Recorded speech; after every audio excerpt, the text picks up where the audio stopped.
Bonjour à tous, bienvenue dans ce podcast qui va s'intituler « Identifier sa singularité pour pouvoir contribuer pleinement ». Je m'appelle Léa Bouziane, je suis hypnothérapeute près de Saumur dans le Maine-et-Loire. Et ensemble, nous allons voir pourquoi les spécificités de chacun sont des atouts et non des obstacles au vivre ensemble. Je vous donnerai quelques indications pour repérer une famille de singularités en particulier, à savoir celle des neuroatypiques. J'expliquerai également pourquoi il est primordial de se connaître pour pouvoir vivre en harmonie avec soi et les autres. Et enfin, nous verrons comment l'hypnose thérapeutique peut nous aider dans ce travail d'introspection. Et je vais commencer par dire pourquoi j'ai choisi ce titre pour ce podcast. Eh bien simplement parce que contrairement à ce qu'on essaye de nous faire croire, la différence, c'est un atout et c'est même nécessaire pour avancer de façon constructive et évoluer surtout. Et pour donner un exemple concret qui me concerne personnellement, quand j'étais petite, à l'école primaire, j'étais dans une école avec une pédagogie alternative et il s'avère que nous avions des professeurs de beaucoup d'origines différentes. Mon professeur principal était allemand. Il y avait une italienne, une australienne, une belge, une brésilienne, une suisse allemande, et je crois que c'est à peu près tout. Il y en a peut-être encore d'autres qui sont passés, je ne sais plus. Mais tout ça pour dire que c'était donc très multiculturel, et qu'il parlait même avec un accent très prononcé en français. Et pourtant, contrairement à ce que certains pourraient dire, ça n'a pas du tout été un problème pour nous qui étions enfants pour apprendre le français correctement. On n'a pas du tout été perturbés par leurs accents, leurs fautes de français. Au contraire, même ça nous a rendus un peu plus attentifs et du coup on s'amusait même parfois à les corriger gentiment. Et au-delà de ça, ça nous a surtout ouvert l'esprit parce que évidemment ils avaient des manières de faire complètement différentes les uns des autres, et notamment complètement différentes des méthodes françaises, puisque voilà, évidemment quand on change de pays, c'est pas la même manière d'être, la même manière de communiquer avec les autres, la même manière d'enseigner, etc. Donc on a été face à toutes ces différences très jeunes, et ce qui fait que maintenant, à l'âge adulte, quand on se retrouve, les anciens de cette classe, on voit qu'il y a une réelle différence entre nous et d'autres élèves qu'on a pu croiser plus tard dans notre scolarité au niveau de l'ouverture d'esprit. C'est-à-dire qu'on ne se pose même plus la question quand on voit quelqu'un qui ne nous ressemble pas, on se dit pas « mais c'est bizarre ». Bah non, en fait c'est une évidence qu'aucun être humain ne ressemble à un autre pour nous. Et à la limite, on va même s'intéresser plus à quelqu'un qui ne nous ressemble pas. Et donc, j'incite souvent à mettre les enfants en contact avec l'inconnu de façon régulière. Alors quand je dis inconnu, ce n'est pas une situation anxiogène ou angoissante ou dangereuse. Ne les envoyez pas tout seuls dans la forêt à 7 ans et demi. Ou alors si vous le faites, au moins soyez là, quoi. Mais c'est pas la peine de les traumatiser. Mais voilà, simplement les changer d'environnement, leur faire entendre d'autres langues, peut-être simplement en passant un disque avec des comptines qui sont racontées dans une langue différente de sa langue maternelle. Voilà, ne pas se lancer dans de grands discours. Avec les enfants, c'est toujours mieux de montrer par l'exemple, de faire tout simplement. Et ils absorberont tout ce qu'il y a à absorber, sans aucun problème. Et on se rend bien compte du coup, avec cet exemple-là, que le souci ne réside pas dans la différence en soi, mais dans la manière dont on l'accueille. On n'est plus du tout perturbé par la différence si on y a été confronté régulièrement, parce que tout simplement notre cerveau s'est habitué. Voilà, donc il faut faire attention à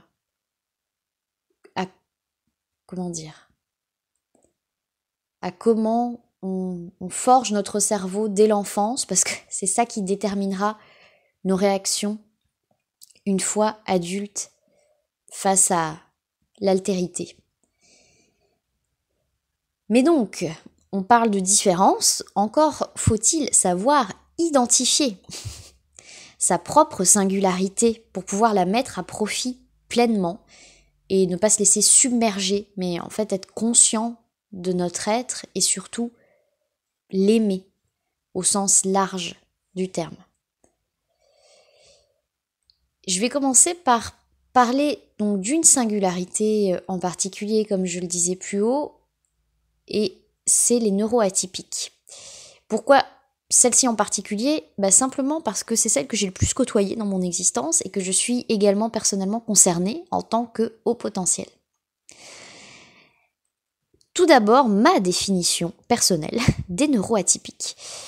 Pour moi, c'est un spectre sur lequel on retrouve les HP, donc haut potentiel, ou zèbres, on peut les appeler comme ça aussi, les hypersensibles et les autistes Asperger. C'est comme en fait une famille. Dans une famille, chaque personne qui la compose a son identité propre, ses caractéristiques, mais ils font tout de même partie d'une même entité qu'on nomme famille. Pour moi, c'est pareil avec les HP, les hypersensibles et les autistes Asperger. Ils sont sur le même spectre, mais avec chacun quand même des caractéristiques propres. Et un bon exemple qui a confirmé ma théorie récemment, donc moi je suis HP, j'ai quelqu'un dans mon entourage qui est autiste Asperger et une autre personne qui est hypersensible. Et un jour, il s'avère qu'on s'est retrouvés tous les trois dans la même pièce. L'autiste Asperger et moi, on se connaissait, mais l'hypersensible n'avait encore jamais vu l'Asperger. Et pourtant, tout est allé de soi, voilà, rien n'était compliqué, le contact a été très facile, beaucoup plus facile que quand on doit entrer en contact ou être en interaction avec des neurotypiques. Et c'est là que je me suis dit, oui, c'est fou, voilà, tout le monde ne se connaissait pas, et on a beau chacun avoir une singularité différente, on sent qu'on fait quand même partie de la famille des neuroatypiques, puisque malgré tous ces obstacles, on a très facilement pu se comprendre. Voilà, c'était vraiment super fluide. Ce qui a donc validé ma théorie. Je ne l'ai pas fait exprès, mais c'est toujours bien d'avoir les confirmations de ce qu'on pense.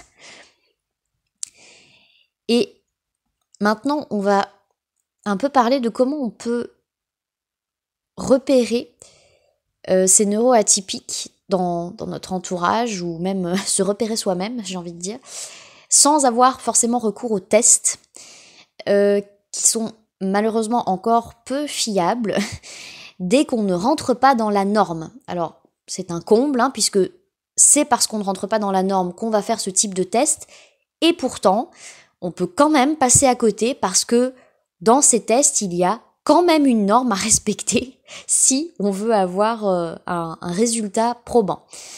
Voilà, donc moi, je me suis dit, allez, on va essayer de trouver des petits trucs pour se débrouiller sans les tests. Mais avant d'aller commencer à investiguer dans votre entourage ou à l'intérieur de vous-même, il y a 2 conditions qu'il faut respecter avant de se lancer dans l'exercice de décryptage. La première condition, c'est ouvrir son esprit. Donc j'espère pour vous, comme je le disais au départ, que vous avez été confronté à l'inconnu dès votre enfance. Ça vous aidera grandement pour cette partie. Donc ouvrir son esprit, et comme disait Marshall Rosenberg, le fondateur de la communication non violente, mettre ses oreilles girafes. C'est-à-dire sortir de l'état d'esprit, il fait exprès pour m'embêter, ou il y met de la mauvaise volonté. Voilà. Je dis ça parce que j'ai vu, même chez des adultes, ce type de réaction. Voilà, par exemple, sur le lieu de travail, du genre ouais, mais ce collègue-là, il range toujours les ciseaux dans le tiroir de droite, alors que je lui ai dit que ça se rangeait dans le tiroir de gauche. Je suis sûre qu'il m'aime pas. Voilà. Alors, c'est typiquement le genre de situation où il faut prendre du recul, ouvrir son esprit, mettre ses oreilles girafes et se dire non. Voilà, il y a tout simplement quelque chose dans le caractère, l'individualité de cette personne qui fait qu'il n'arrive pas à enregistrer que les ciseaux, c'est dans le tiroir de droite. Mais je n'ai rien à voir là-dedans. Voilà. Après, peut-être que quand vous chercherez, que vous aurez éliminé toutes les autres pistes, ok, on tombera peut-être sur le résultat que effectivement il a aussi une dent contre vous, mais je vous garantis que dans 90% des cas, c'est pas vous le problème. Donc ça, c'est la première chose, ouvrir son esprit. Et la deuxième condition à respecter, c'est qu'il faut sortir de l'idée qu'il y a normal et anormal dans le monde. Je dis toujours qu'il y a majorité et minorité. Voilà. L'humain type, ça n'existe pas. C'est une légende urbaine. Voilà. C'est une création de notre esprit. Il n'y a pas d'archétype de l'humain. Voilà. Essayez de renverser la situation quand vous trouvez quelque chose de bizarre.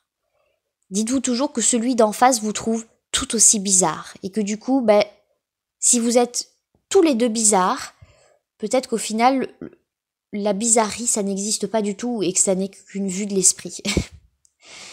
Et donc, si vous arrivez à faire ces deux efforts, vous pourrez, de manière assez efficace, analyser ce qui se passe autour de vous et, pourquoi pas, déceler des traits neuroatypiques chez les personnes qui vous entourent ou chez vous.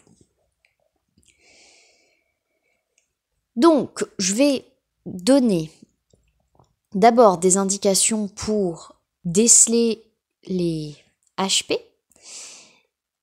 ensuite pour déceler les hypersensibles et enfin les autistes Asperger. Donc les HP. Ce qui saute aux yeux en général chez les HP, c'est un décalage constant entre ce que la personne fait, dit et son âge. C'est-à-dire que, pour donner un exemple encore personnel, quand j'étais petite, j'ai voulu aller rejoindre mes parents qui étaient quelque part. Et parce que voilà, j'estimais que j'avais attendu suffisamment longtemps, j'en avais marre d'être à la maison, je me suis dit, allez hop, je vais les rejoindre, puisqu'en plus je savais où ils étaient. C'est une très mauvaise idée, voilà.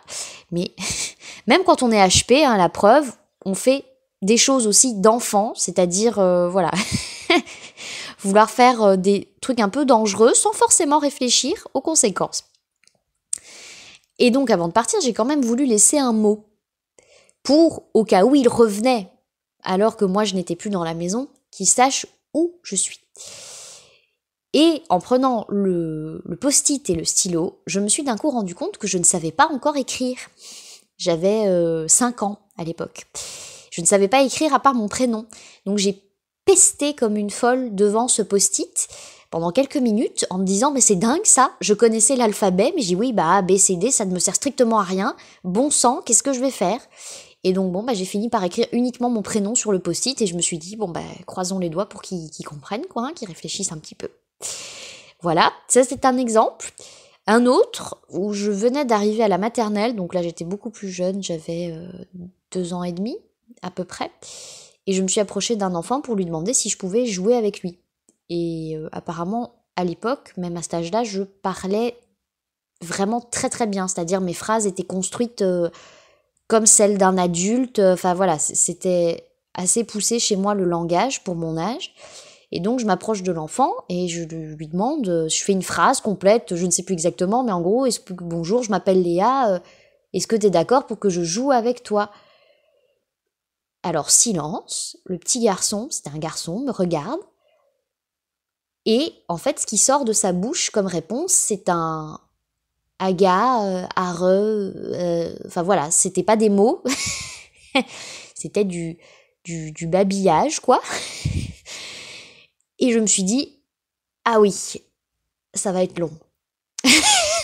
Voilà, je me rappelle avoir pensé, oh là là, ça va être très très long. Et j'ai fini par abandonner parce que je ne savais pas du tout comment communiquer avec lui, alors qu'a priori, on avait le même âge.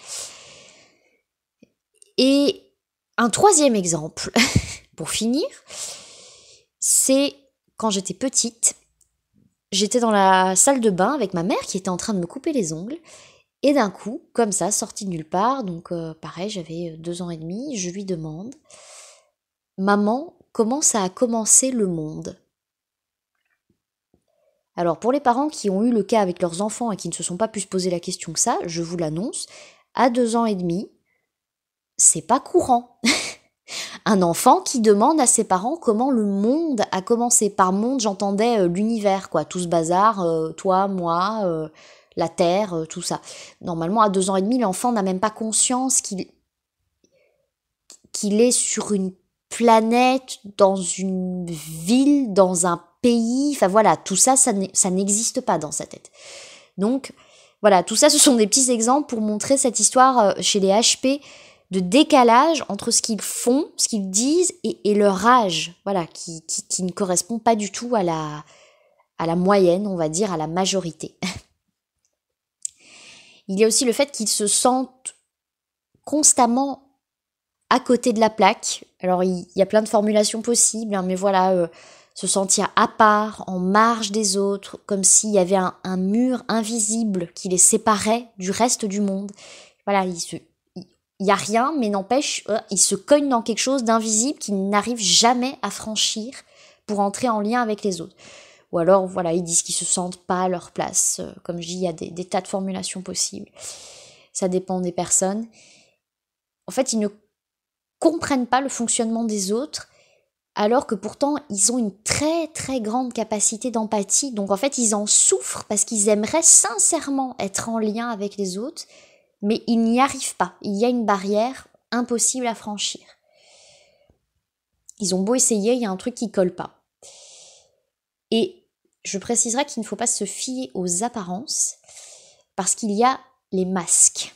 Il faut tenir compte des masques. Alors ça, on le fait tous, qu'on soit HP ou neurotypique.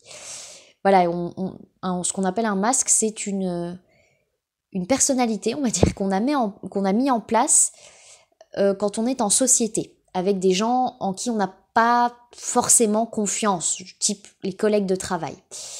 Voilà.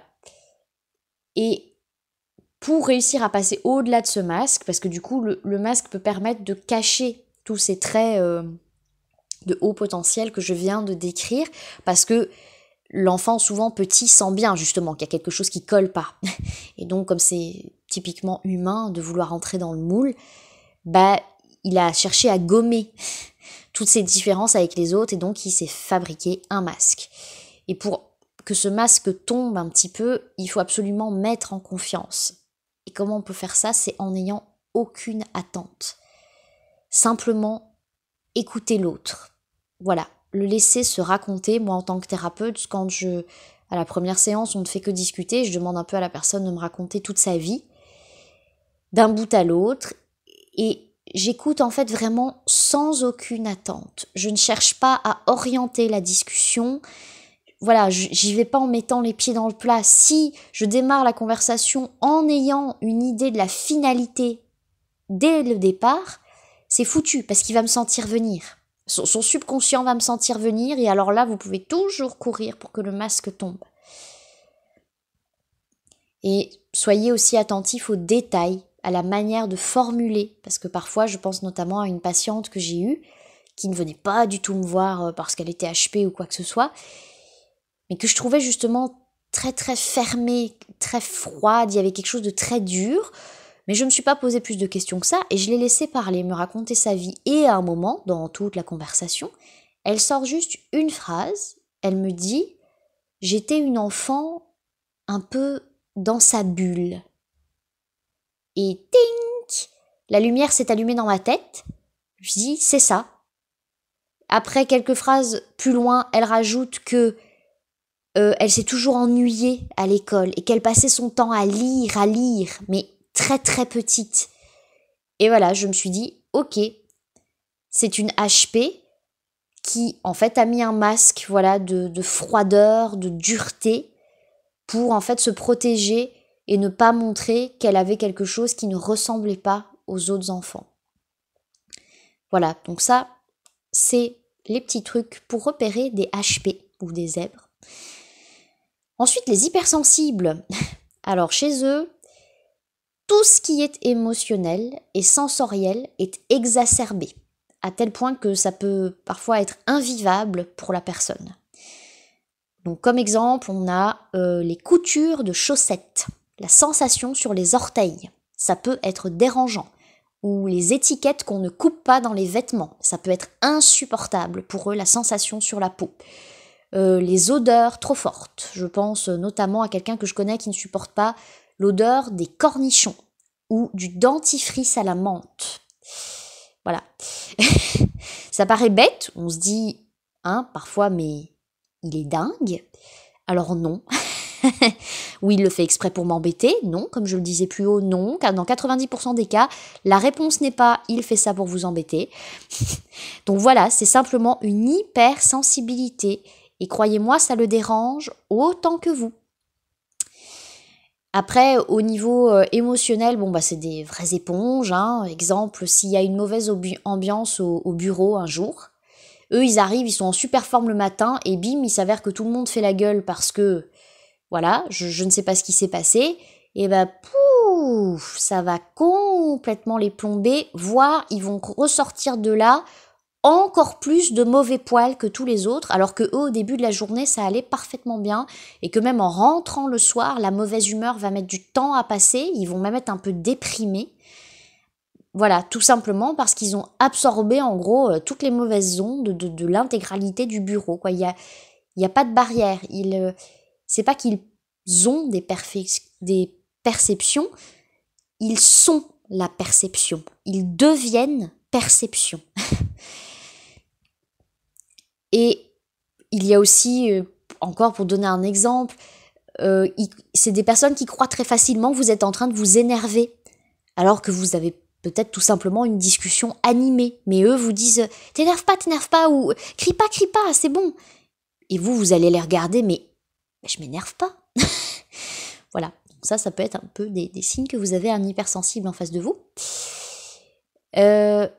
En fait, il faut vraiment les imaginer, les hypersensibles, c'est un peu comme s'ils venaient de débarquer du paradis. On vient de les propulser sur Terre, et ils ne sont pas du tout au courant que chez les humains, c'est un petit peu brutal. Voilà, c'est très dense, quoi, très matériel, les sensations. Voilà, ça c'est pour les hypersensibles. Et enfin, les autistes Asperger.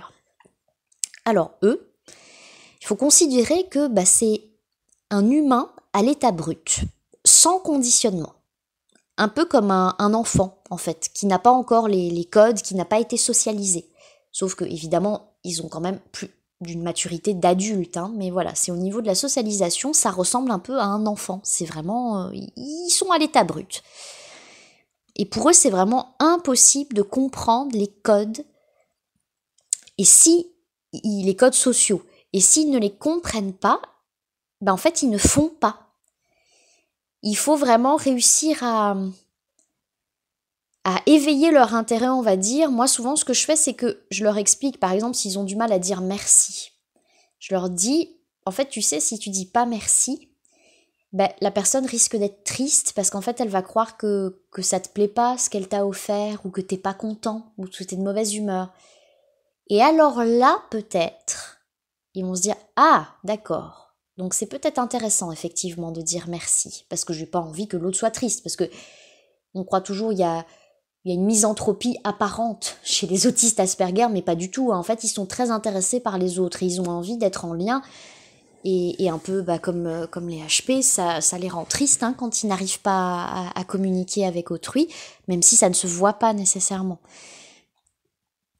Et oui, donc voilà, c'est ça, il faut essayer, comme ils ont eux du mal à anticiper les réactions émotionnelles des gens, parce qu'ils ne connaissent pas les codes sociaux, et puis que même l'empathie chez eux c'est un petit peu compliqué, donc du coup il faut leur traduire, il faut leur expliquer. Si tu fais ça, de manière générale, les gens risquent de le prendre comme ça.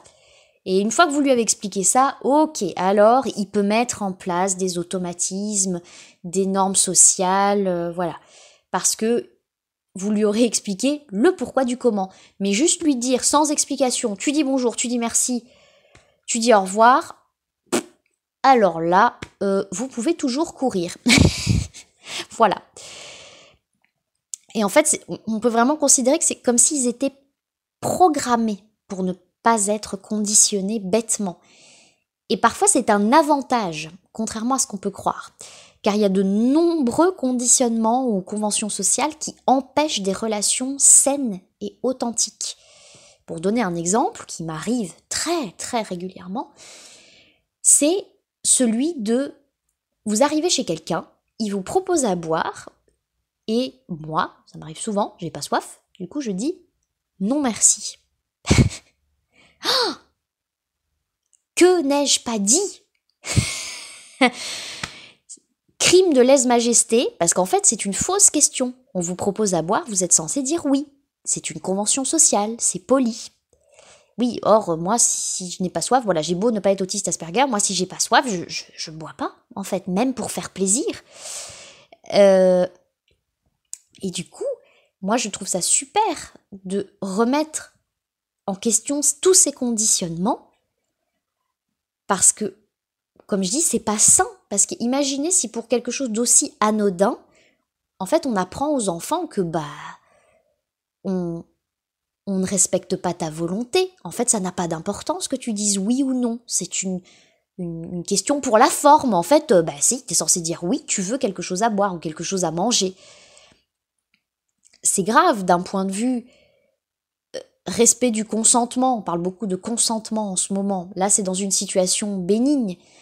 Mais on peut extrapoler et se dire que si on a appris ça depuis tout petit, qu'en fait, nos envies n'ont pas lieu d'être, voilà, on n'en tient pas compte, ça peut finir par poser problème dans des situations beaucoup plus graves.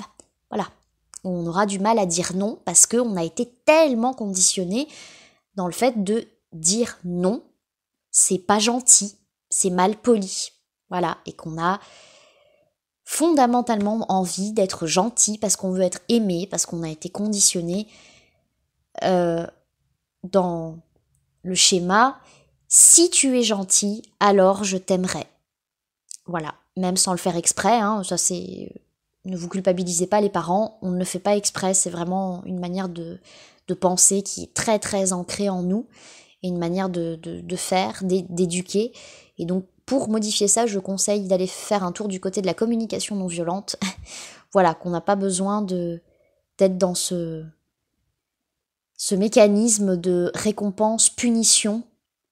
Voilà, si tu es gentil, alors je t'aimerai. Si tu es méchant, alors tu auras une punition. Non. Voilà, on mérite tous de l'amour et de l'attention de manière inconditionnelle.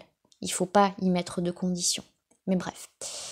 Donc, les autistes Asperger, ça peut être très utile. Le fait qu'ils ne soient pas conditionnés, ça rend les rapports beaucoup plus authentiques avec eux. Si vous êtes capable d'ouvrir votre esprit et de lâcher vos conditionnements, justement, vous verrez qu'au contraire, parfois, ça peut être rafraîchissant, d'être face à eux et de discuter avec eux. Et on peut rajouter aussi pour les autistes Asperger qu'ils sont extrêmement anxieux. Et anxieux pour ce que les neurotypiques appellent des bêtises, des choses sans intérêt, du genre arriver à l'heure à un rendez-vous, ça peut leur provoquer un stress monumental. On n'imagine même pas. Voilà, donc il faut un petit peu faire attention à ça avec eux. Alors je vais pas dire, ils sont pas en sucre, hein, faut pas les garder dans du coton.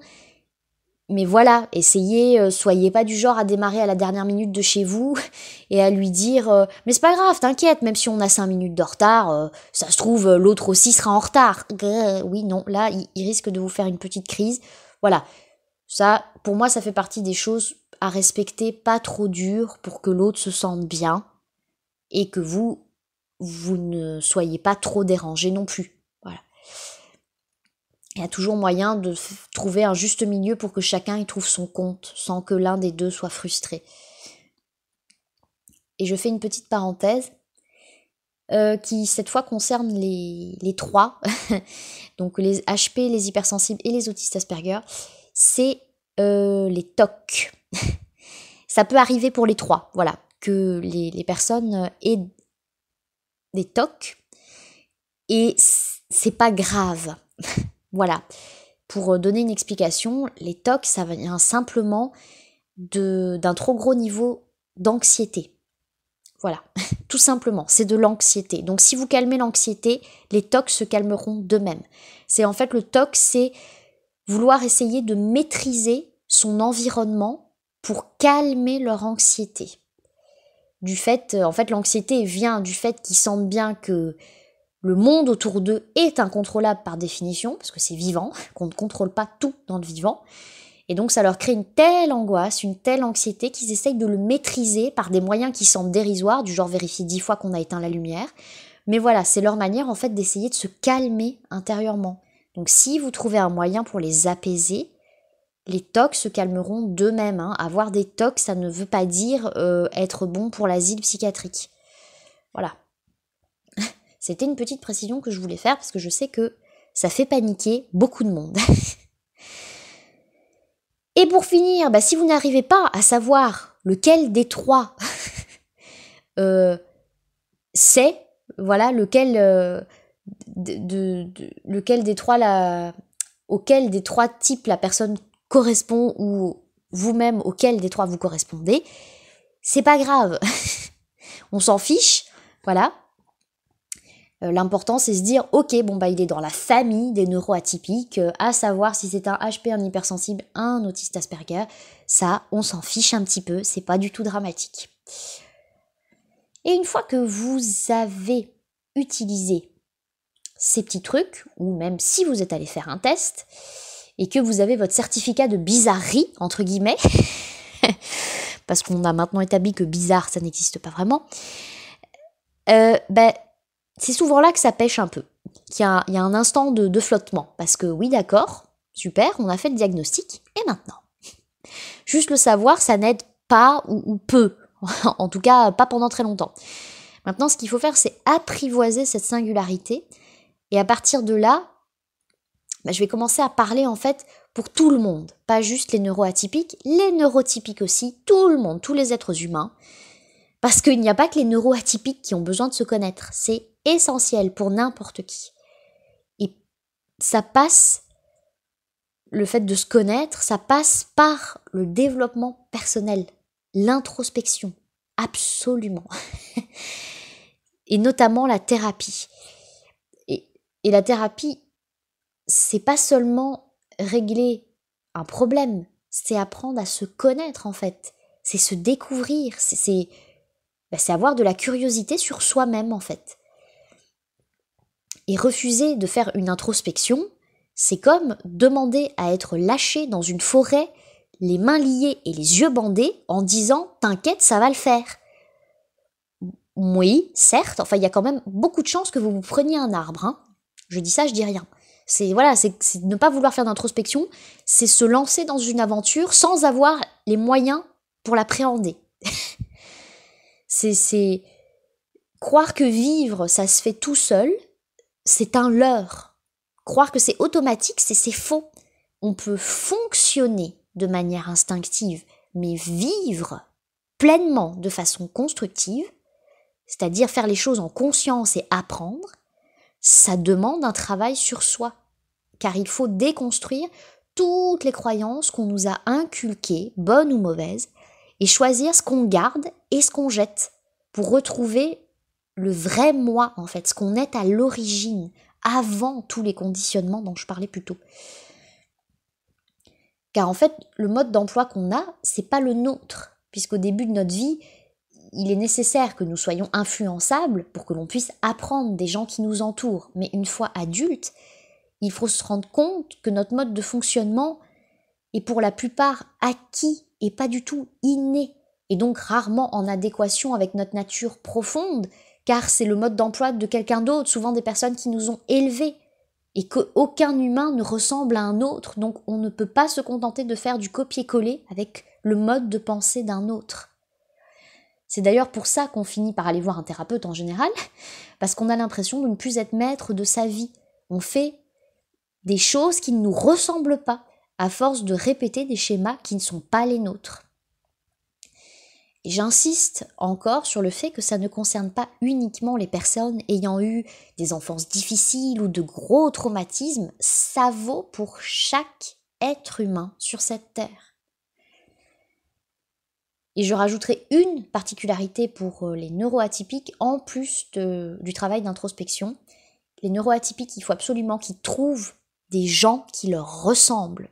Alors, ils se débrouillent comme ils veulent, soit par internet, sur des forums, soit dans des clubs sportifs ou autres, peu importe, mais il faut absolument que de temps en temps, ils soient entourés de gens qui leur ressemblent pour qu'ils se sentent compris.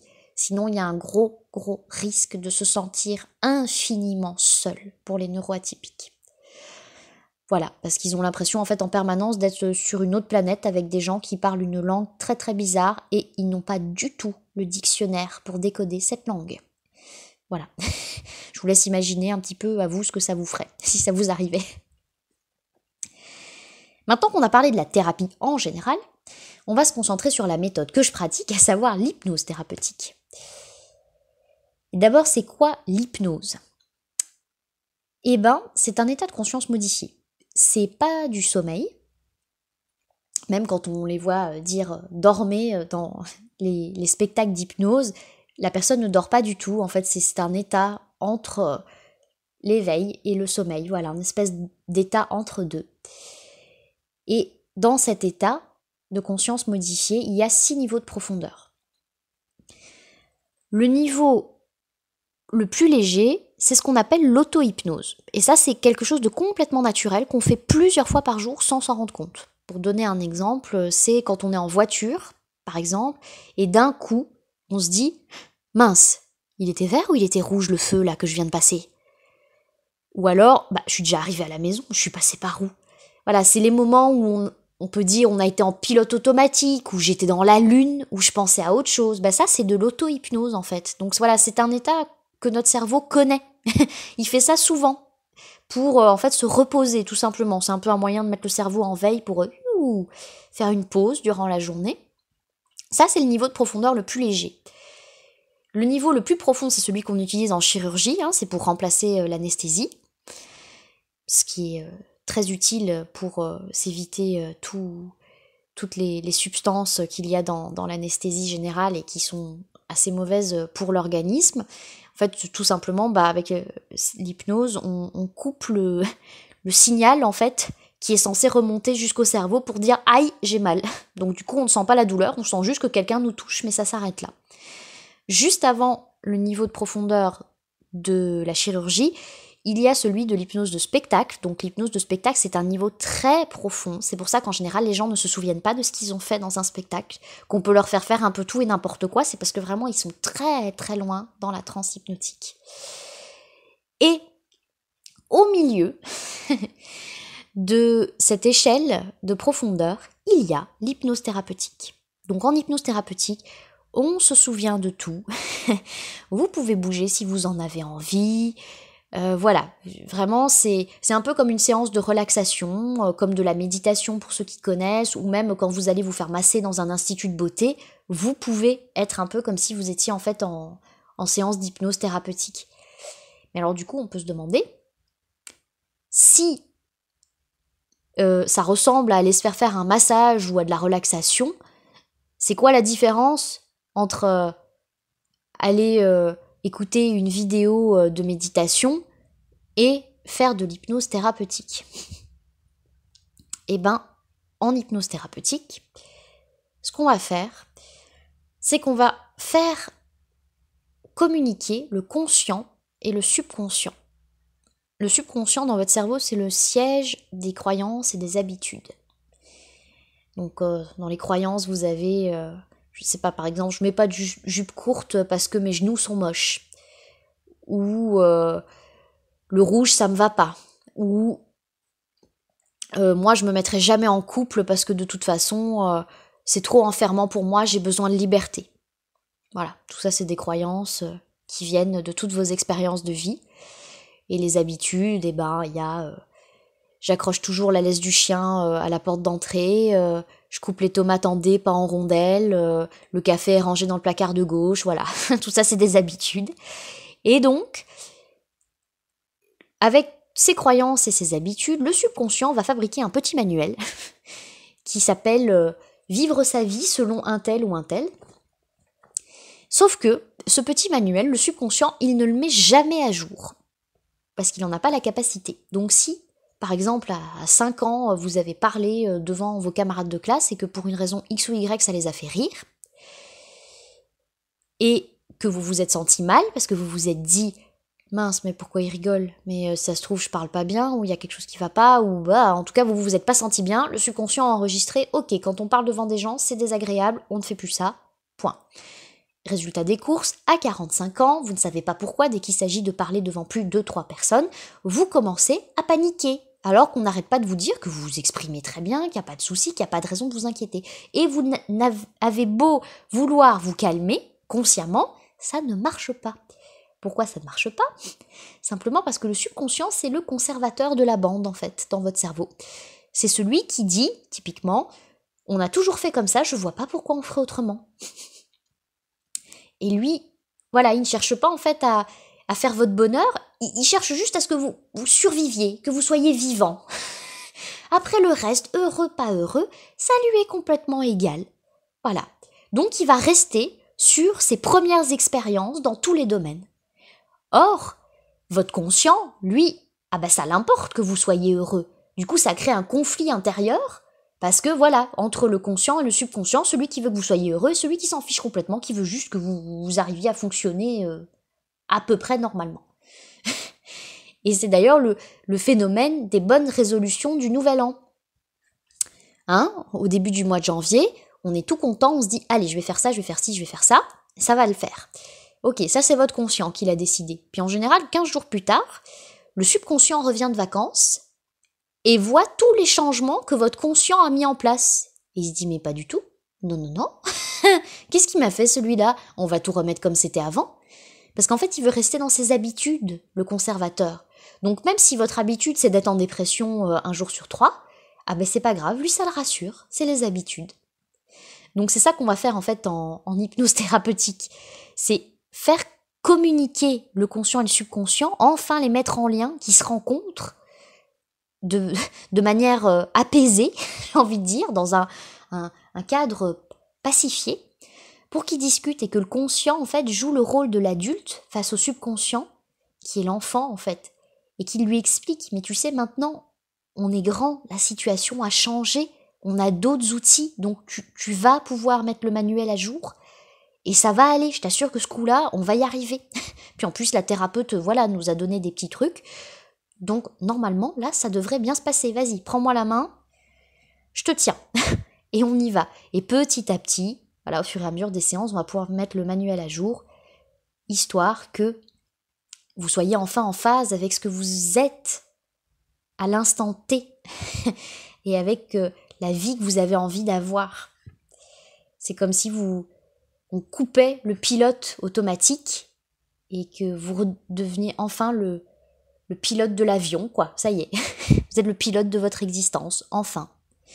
Vous ne fonctionnez plus par automatisme, c'est vraiment vous qui tenez les commandes. Voilà un peu pour l'hypnose thérapeutique.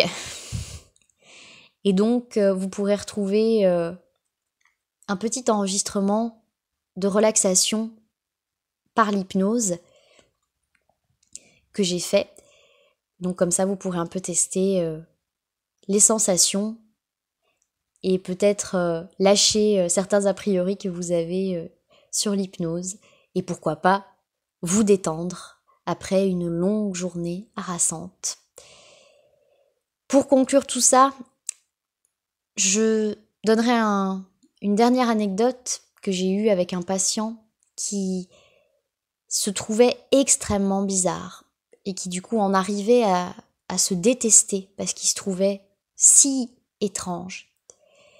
Et je lui ai expliqué que, en tant que thérapeute, j'ai croisé beaucoup de personnes quand même, beaucoup de profils différents, et je lui ai assuré que chaque personne que j'ai croisée avait un petit truc étrange, une manie, une névrose, une excentricité.